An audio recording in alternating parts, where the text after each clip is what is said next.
Pai do Senhor, igreja. Amém. Glória a Deus. Glória a Deus. Você que pode, abre sua Bíblia. Livro de Jonas, capítulo 1, versículo 3. Estamos no panorama bíblico, Antigo Testamento. Já estamos nos profetas menores. Hoje a aula 34, livro de Jonas. Irmãos, confesso a vocês que o livro de Jonas é um dos meus favoritos. Gosto muito da história que ocorre nesse livro. Amém? Jonas capítulo 1, versículo 3. E vai dizer assim: mas Jonas fugiu da presença do Senhor, dirigindo-se para Tarsis, desceu à cidade de Jope, onde encontrou um navio que se destinava àquele porto.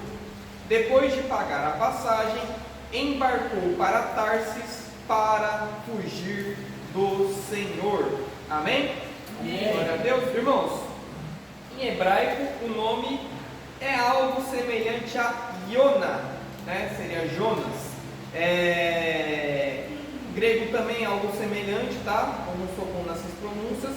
E o nome Jonas significa pomba, tá? Que nas escrituras frequentemente simboliza mensagem, tá? Uma missão de paz e às vezes fragilidade, tá? Que contrasta fortemente com o profeta que foge do seu chamado, tá?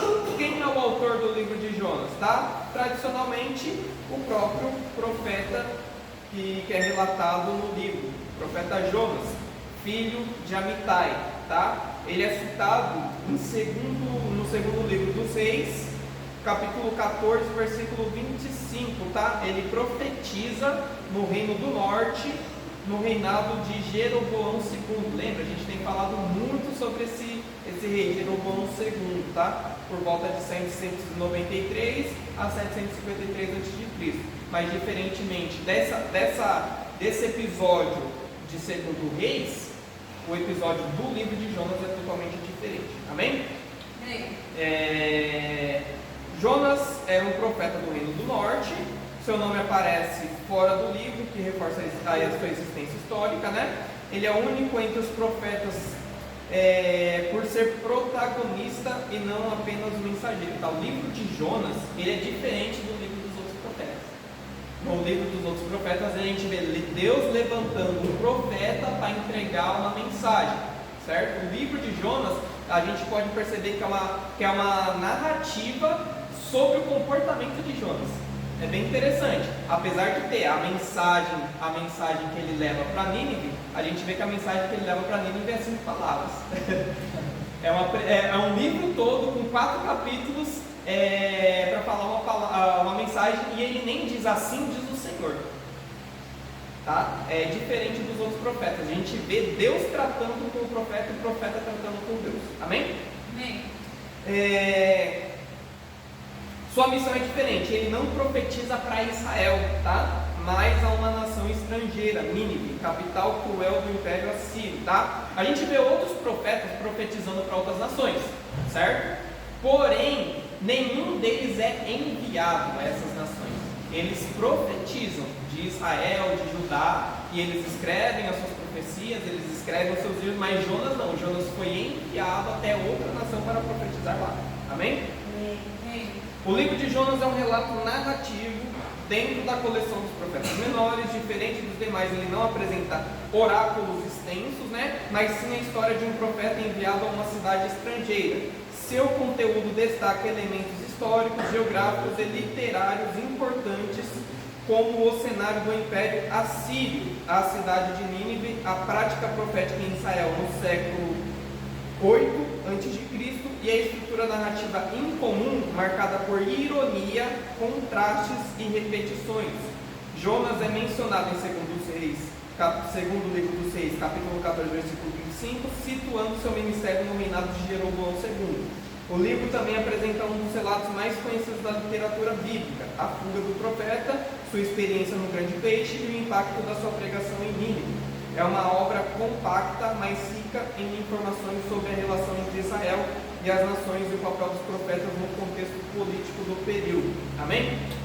Vamos ao panorama. No capítulo 1, a gente já vai ver a fuga do profeta. Versículo 1, versículo 2, a palavra do Senhor vem a Jonas. Deus ordena que ele vá a Nínive, chamada apenas de grande cidade, e a única descrição moral é: a sua maldade subiu até mim, tá? Não tem algo específico. Nínive matava pessoas, Nínive fazia isso. Não. A Bíblia diz que a sua maldade subiu até mim. É muito semelhante a Gênesis 6, quando Deus fala: Noé, vai lá e constrói uma arca, porque a maldade do mundo chegou até mim, tá?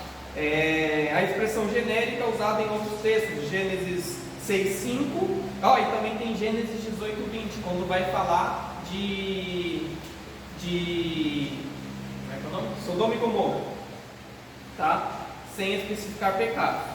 Versículo 3, Jonas foge da presença do Senhor, tá? Foi o versículo que nós lemos. É bem interessante que esse versículo ele fala 2 vezes que Jonas foge.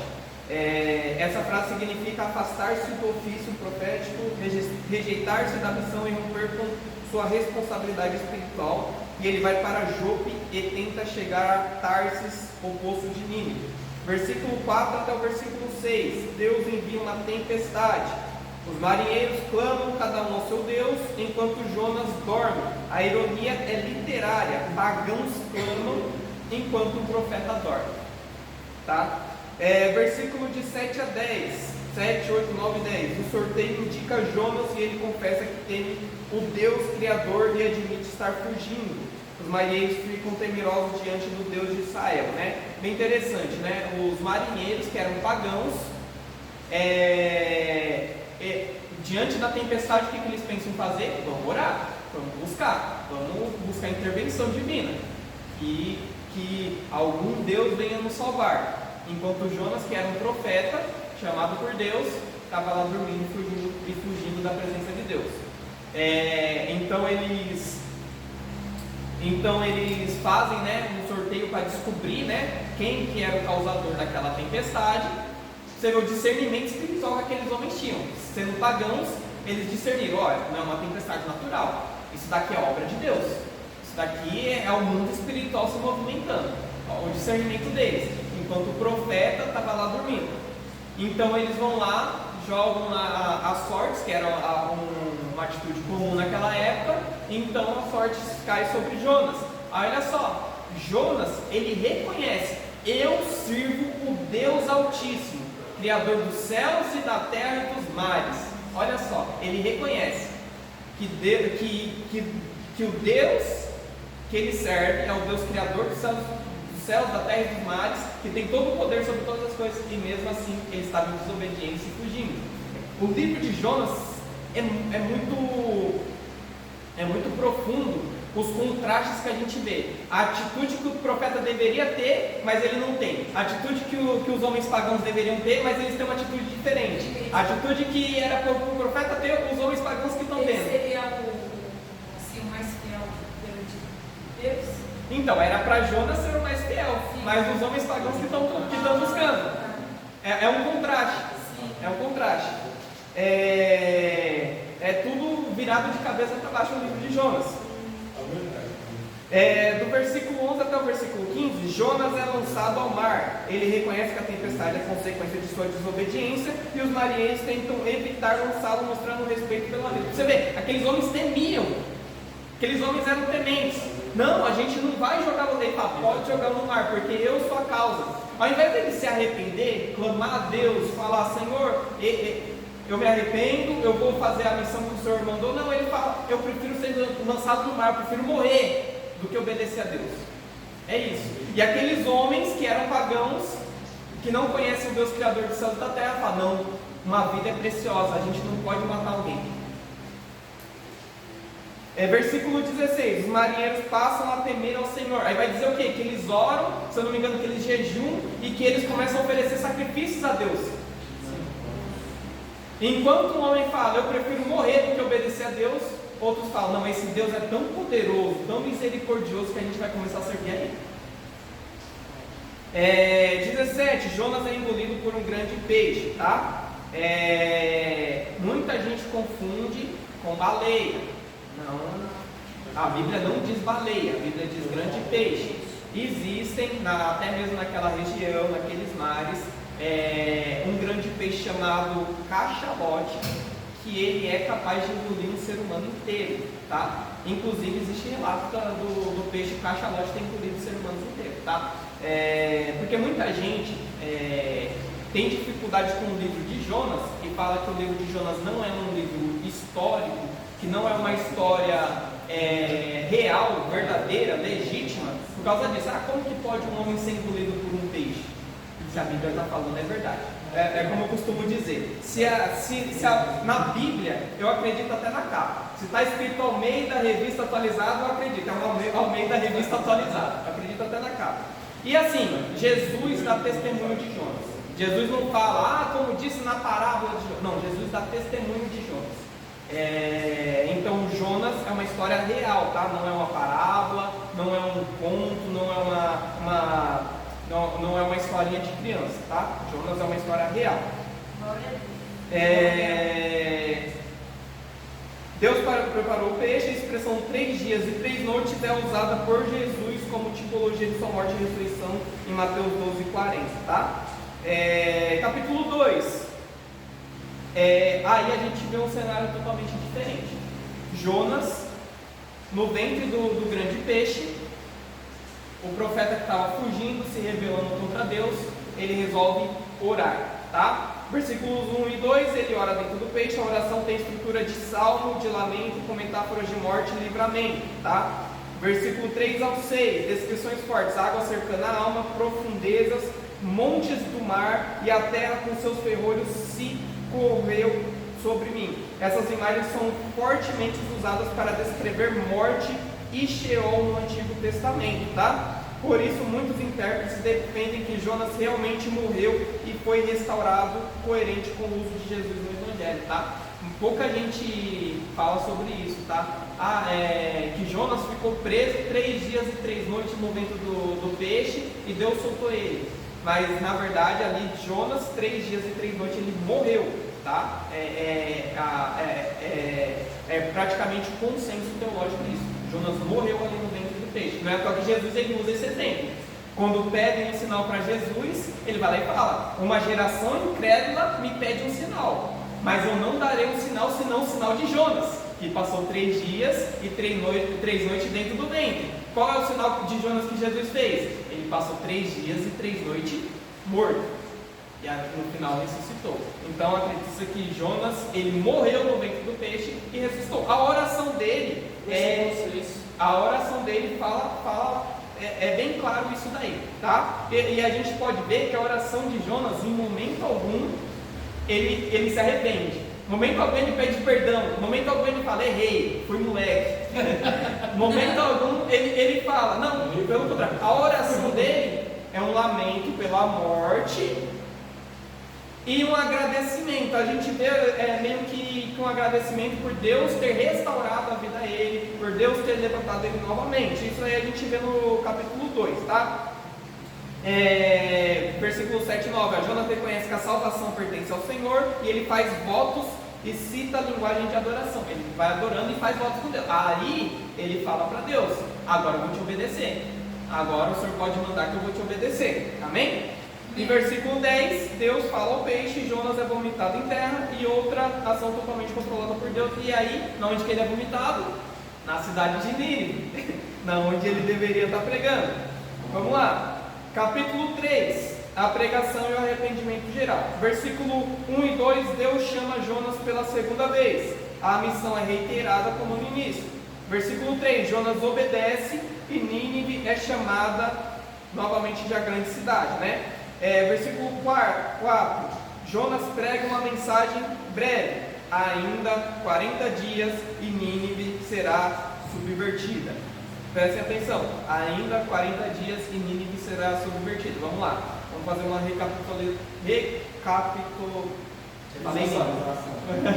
a retrospectiva 2025. Melhor. Gente, alguém pode trazer um copo d'água para mim, por favor? Estou mais perto do lado. Você é profeta, né? Então vamos lá. Deus chama Jonas. Jonas foge, Jonas vai para o barco, dorme no barco, vem a tempestade, todo mundo se assusta, começa a buscar a Deus. Jonas é indicado, ele prefere morrer, prefere ser lançado no mar para morrer, porque obedece a Deus. Deus manda um grande peixe, engole ele, Jonas morre, é ressuscitado dentro do grande peixe, e ele faz um voto com o Senhor, uma oração, e faz votos de que iria obedecer a Deus. Iria obedecer a Deus. Para quem está acompanhando as nossas últimas aulas, a gente tem visto muito de Deus falando sobre misericórdia. Sobre misericórdia. Vários profetas estão falando sobre misericórdia. A gente tem um versículo que a gente cita muito, lá de 1 Samuel, que diz: obedecer é melhor que... Tá. Na antiga aliança, e no conceito equivocado que as pessoas tinham da antiga aliança, porque Deus já mostrava que era diferente, muitas pessoas acreditavam que sacrificar era a coisa mais importante para Deus. Apresentar sacrifícios era a coisa mais importante para Deus. Nesse cenário de Saul, Samuel, a gente vai ver Davi falando sobre isso, e vários outros profetas, várias outras passagens falando que obedecer é melhor do que sacrificar. Certo? E a gente tem isso como um conceito. Só que, melhor ainda do que obedecer, aí a gente vê o que os outros profetas estão falando, e que a gente vai ver aqui na mensagem de Jonas. Melhor do que obedecer ainda, do que só obedecer, é ter misericórdia. Tá? Sacrificar uma coisa, obedecer a outra, ter misericórdia é outra. Amém? Por quê? Jonas, ele promete para Deus: eu vou te obedecer. E de fato ele começa a obedecer a Deus. Mas como é que ele obedece? Fazendo de qualquer jeito. Fazendo de qualquer jeito. Deus fala para ele: vai lá e prega. O que ele fala? Ao invés de falar: ei, cidade de Nínive, Deus tem amor por vocês. E ele prega: arrependam-se, porque senão virá o juízo sobre vocês. Mas nosso Deus é misericordioso. Eu sei que Deus tem poder para restaurar vocês. Ele poderia pregar assim, mas não. Ele vai de qualquer jeito. Ele nem cita o nome de Deus. Ele nem cita por que eles estão sendo julgados. Ele não cita qual que é a solução. Ele simplesmente diz: ainda 40 dias Nínive será subvertido. Mas interessante que o profeta caiu no próprio laço. Porque ele queria, ele ao invés de pregar uma mensagem de arrependimento, ele fez uma profecia: Nínive vai ser subvertida. Mas sabe qual é o significado da palavra subvertida? Transformado. Transformado. Ele pensava, vou profetizar aqui, Nínive vai ser destruída. Mas não, ele estava profetizando, Nínive vai ser subvertida. Amém?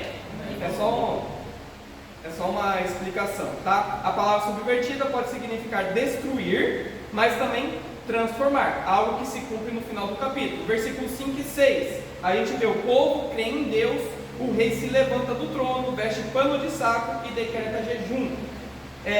Versículo 7 e 8, os animais também participam em um decreto único na Bíblia. A gente não vê isso em lugar nenhum na Bíblia. Pessoas e animais jejuam, pessoas e animais vestem panos de saco e todos devem clamar a Deus. Isso demonstra a intensidade da resposta da cidade. Então vocês entenderam a mensagem de Jonas?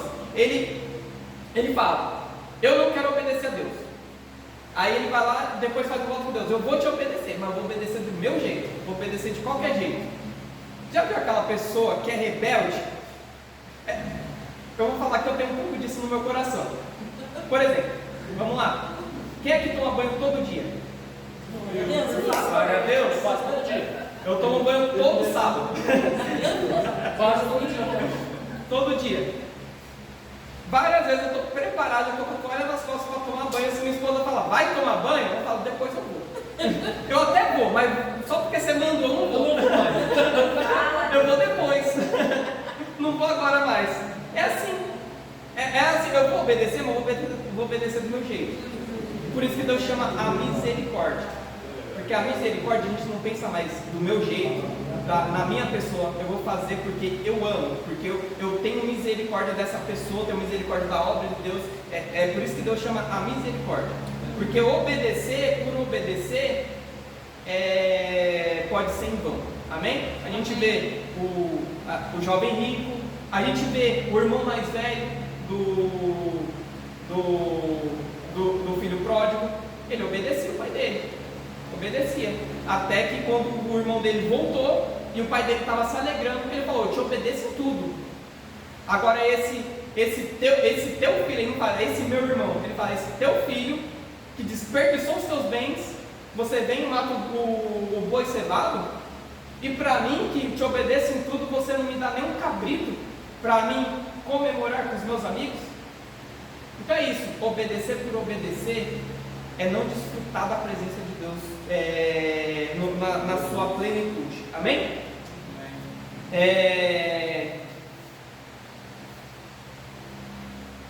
Versículo 9, quem sabe, expressão de esperança humilde também usada em Joel 2,14, é o rei falando, né? Quem sabe Deus tem misericórdia de nós. Versículo 10, Deus vê as obras deles, não executa o julgamento. A palavra obras indica mudança real de comportamento, não apenas emoção, tá? Então Deus repete a profecia de Jonas. Amém? Amém. E aí a gente vai para o capítulo 4. Capítulo 4, do versículo 1 até o versículo 3, Jonas se irrita com a decisão de Deus.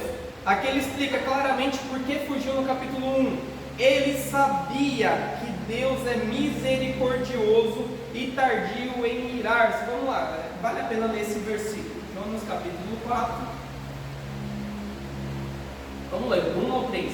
Com isso, desgostou-se Jonas extremamente e ficou irado. E orou ao Senhor, dizendo: Ah, Senhor, não foi isso que eu disse, estando ainda na minha terra? Por isso me adiantei fugindo para Tarsis, pois sabia que és Deus clemente, misericordioso, tardio em irar-se e grande em benignidade, e que se arrependes do mal. Peço-te, pois, ó Senhor, tira a minha vida, porque melhor me é morrer do que viver. Olha só, por que Jonas fugiu da presença de Deus? Ele explica. Por que Jonas não queria pregar para Nínive? Ele explica aqui, porque ele sabia que Deus é bom. Ele não foi pregar para Nínive sabendo que aquelas pessoas seriam salvas se ele pregasse. E a gente pregando aqui, dando sangue, dando a vida pelo Evangelho para ver se a gente salva 1, 2 ou 3. Né? Então ele sabia, olha a fé que ele tinha no poder de Deus. Olha a convicção que ele tinha no caráter de Deus. Que ele cita o caráter de Deus aqui. Lembra de Êxodo, capítulo 34, versículo 6, quando Moisés pede para que ele vesse a face de Deus. Então Deus fala: minha face ninguém verá e viverá, mas farei passar por ti a minha bondade. Então Deus vai lá, coloca Moisés na fenda da rocha, coloca a mão sobre ele, passa de costas, e quando ele passa, Deus fala o seu nome, né, que é o tetragrama, e também fala: eu sou Deus bondoso. Como é que é?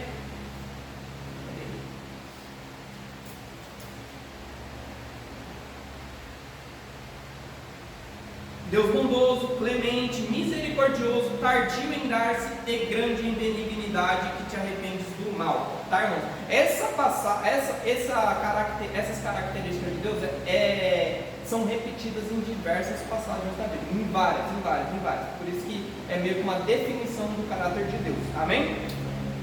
Então Jonas fala: eu sabia, por isso que eu não queria pregar, por isso que eu não queria vir. Porque eu sabia que esse povo ia se converter. Porque eu sabia que o Senhor é misericordioso. Tem cabimento isso? É o povo de Nínive fez bem. E por que Jonas não queria que aquele povo se arrependesse? Por que Jonas não queria que aquele povo conhecesse a bondade e a misericórdia de Deus? Bom, a Bíblia não explica claramente, mas a gente pode ter algumas interpretações. Tá? Uma possível razão histórica, né, que muitos estudiosos sugerem é que Jonas poderia temer que a Síria, né, potência em ascensão, sobrevivesse e futuramente se tornasse ameaça para Israel, o que de fato aconteceu, tá? Décadas depois, mas isso é dedução, tá, irmãos? Outros vão falar que é porque dentre a violência de Nínive era que eles matavam profetas, outros falam que mataram o pai de Jonas, que era profeta, e enfim, tem várias teorias sobre o porquê que Jonas não queria pregar para Nínive, não queria que eles se convertessem, não queria que eles conhecessem a bondade de Deus, e queria que o juízo de Deus caísse sobre eles, tá? Eu particularmente, eu acredito que Jonas era um profeta corrupto. A gente pode ver isso desde o começo do livro até o final. Jonas, ele não era misericordioso. E quando a gente vê lá em 2 Reis, a passagem que ele aparece, a gente vê ele profetizando bênção sobre um rei corrupto. Diferente disso, a gente vê outro profeta, o profeta Amós, indo sobre esse mesmo rei e profetizando: se você não se arrepender, a justiça de Deus virá sobre tudo. A gente já viu o livro de Amós, amém? Então, tudo indica que Jonas era meio que o profeta do Pix, profeta que profetizava para quem pagava melhor. Por isso que ele não queria ir para Nínive, tá? Profeta do Pix. Tá, irmão, mas isso é a minha interpretação particular e eu já vi isso em alguns outros estudos, tá? Mas não é claro o motivo pelo qual ele iria. Ele não queria que aquele povo se convertesse. Versículo 4: Deus pergunta se Jonas tem razão para se irar. Olha que interessante, essa intimidade, esse tete a tete que Deus e Jonas tinham. O versículo 3 diz que Jonas se colocou para orar. Não é nem que ele estava murmurando, não é nem que ele falava, pegou com os amigos dele: ó, Deus é ruim, porque me fez. Não, ele se colocou a orar para Deus. Falou: ó Deus, tá vendo? Por que eu não queria vir? Então Deus responde ele: você tem razão, existe motivo para você estar irado desse jeito? Então ele responde, versículo, cadê? Versículo 5, Jonas saiu da cidade. Não, agora vem a lição, tá? Vamos lá, do versículo 5 até o versículo 8. Deus prepara uma planta, porque ele sai da cidade, né? Deus prepara uma planta para dar sombra para ele. Deus não responde Jonas ainda. Aí vem um verme, destrói a planta, né? E depois um vento quente que aflige Jonas, tá? Cada elemento é preparado por Deus, formando uma parábola viva, tá? Vamos lá.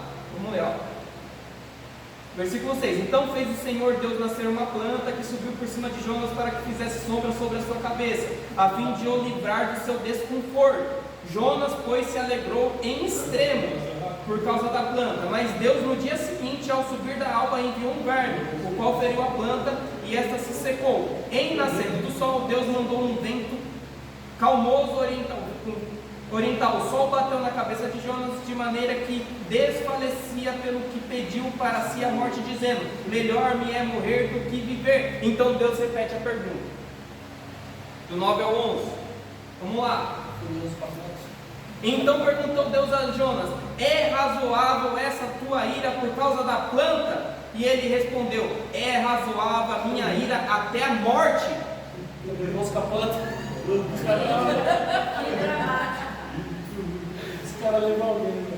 Do 9 ao 11, né? Aí Jonas se preocupa mais com a planta do que com a cidade. Deus argumenta a partir da compaixão. Se Jonas se importa com uma planta, Deus não deveria se importar com uma cidade dele. Aí, vamos lá. Vale a pena ler o livro de Jonas inteiro, é que a gente não tem tempo. Então tornou o Senhor: tens compaixão da planta que não te custou trabalho, a qual não fizeste crescer, que numa noite nasceu e numa noite pereceu?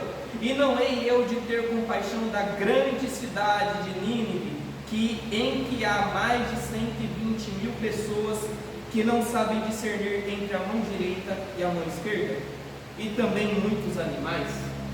E assim termina o livro de Jonas, com uma pergunta muito interessante, né, irmãos?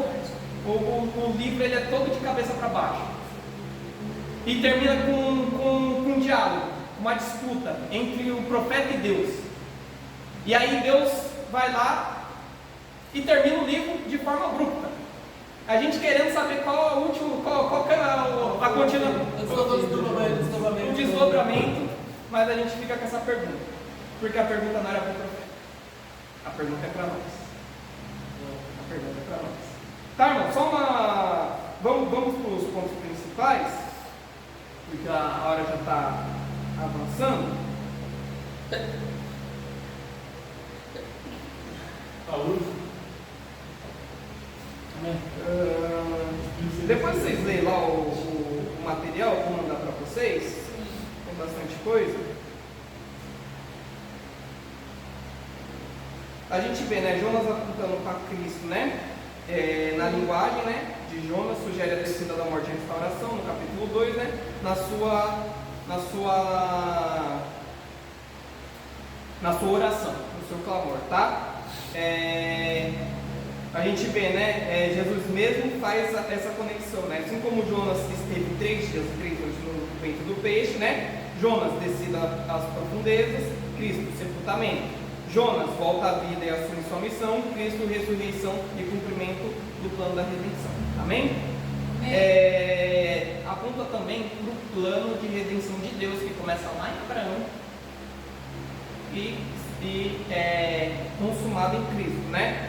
Assim como Jonas foi enviado aos pagãos, Cristo é enviado como luz para os gentios. Lucas capítulo 2, versículo 32. A salvação não é exclusiva de Israel e está aberta a todas as nações, tá? João 3,16, Mateus 28,19, Lucas 16, a gente vai ver em toda a grande comissão, toda a pregação, Atos 17, vai falar que é para todos, Atos 15, Atos 17, vai falar sobre a grande comissão para todas as nações, que a palavra de Deus não é exclusiva para Israel, mas para todos, entendeu? A gente vê a misericórdia universal de Deus, né? E como Ele quer que essa misericórdia ela recaia sobre nós, mas também que ela flua através de nós, tá?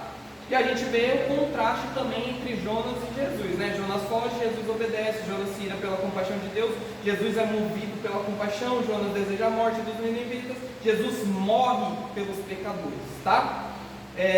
Tem bastante referência cruzada no livro de Jonas, tem bastante passagem conhecida. Vamos para a conclusão. O livro de Jonas encerra-se de forma singular dentro do Antigo Testamento. Ele termina com uma pergunta aberta de Deus ao profeta, Jonas capítulo 4, versículo 11, sem qualquer resposta registrada.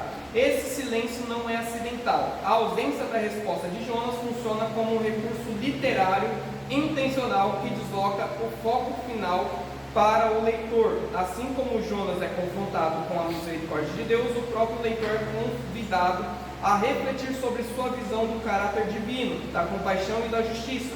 Outro aspecto relevante é que Jonas pode ter sido um profeta com falhas profundas, o que torna o livro ainda mais humano.